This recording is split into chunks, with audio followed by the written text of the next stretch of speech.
U.S. companies are investing hundreds of millions of dollars in AI infrastructure, and a new report shows that governors who act quickly can capture the next major engine of economic growth. Now, joining us this morning, Dr. Michael Mandel, Vice President and Chief Economist at the Progressive Policy Institute, and former U.S. Energy Secretary and former Governor of Michigan, Jennifer Granholm. They're here to discuss what the AI boom means for America's future and how states can position themselves to benefit. Welcome, Dr. Mandel and Secretary Granholm. How are you? I'm great. Thanks so much. Thank you. Thank you. Dr. Mandel, can you start by explaining what the current surge of AI investment looks like and how it affects our state? We've seen hundreds of billions of dollars go into data centers around the country, and data centers are being built in Missouri as well. And what this brings with us is it brings jobs, tax revenues, and a wave of growth towards the future in other industries like manufacturing and farming and construction. So this is our pathway to the future. Now, you recently outlined what you call the governor's AI Innovation Toolbox. What are the key tools governors should be using right now? We suggest that the governor should be using 5 tools. One is tax incentives for data centers, working together with universities and state governments to sort of drive local innovation in AI, training workers in AI-related skills and AI-related career education, revamping the local electricity grids to make them turn into smart grids, and setting up AI extension programs that helps small businesses learn how to use AI tools. The Secretary Granholm, drawing on your experience as a former governor, what would you tell today's governors about how to get ahead of the AI boom? James, if I were governor today, I'd be all in on this. I'd want to be the AI state. But I recognize, everybody's been hearing about the fact that data centers require a lot of power. And people are concerned, oh, if a data center comes next to me, does that mean my power bill is going to go up?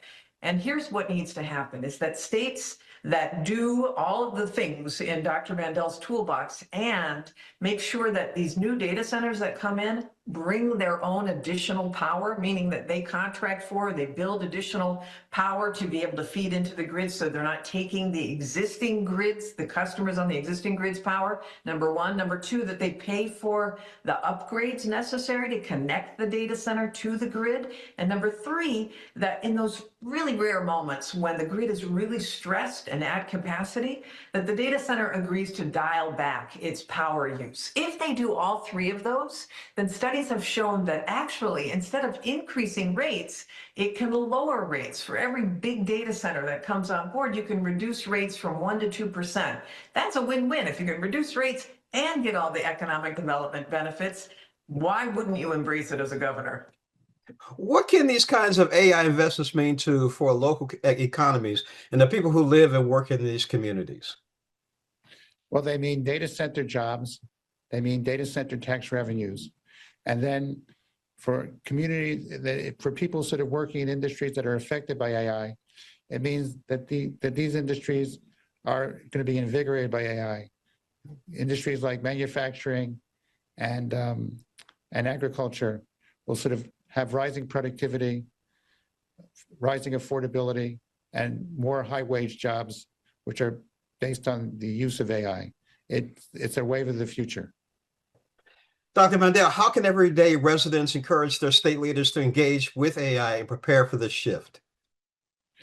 Well, the main thing is to sort of tell their leaders that they're in favor of the future and not the past. Okay, AI is about, like I said before, invigorating some industries that have been stuck, like manufacturing, and they're going to transform them into something that has much more growth potential, both in jobs and in income. Governor, do you want to add anything to that? Yeah, I mean, I just think the notion of being of saying to legislatures, don't be a NIMBY, a not in my backyard kind of leader. Embrace this future. As long as you can put guardrails on the things that people are concerned about, like rising electricity rates, this is such a win-win for states. So let's do it. Now, last but not least, where can our audience go to read your report and learn more about this topic? They should go to the website of the Progressive Policy Institute, which is progressivepolicy.org. One last question I'd like to ask that's not on my list, and I'm just thinking about is, how can this help economic deserts and suppressed areas in most cities? And I'm going to ask you first, Secretary Granholm, how does that help? I mean, the great thing about it is that, in areas that there has not been economic activity or where there was former economic activity and it's gone, those sites are ripe to be redeveloped into AI data centers. And so the jobs that are associated with both construction, I mean, every data center, thousands of construction jobs, hundreds of jobs inside the data center itself. So it creates a whole economic cluster in areas particularly that have been left behind. Let me just add that AI sort of increases the capability of the floor of people who have less education and gives them access to sort of more tools than they had before. And I expect it to sort of close income inequality over time. Thank you so much for joining us on Morning Blend, Dr. Mandel, Secretary Granholm. I really appreciate it. And thank you for answering that last question. That was very interesting and important. No worries, James. All good. Great question. Thank you. Thank you.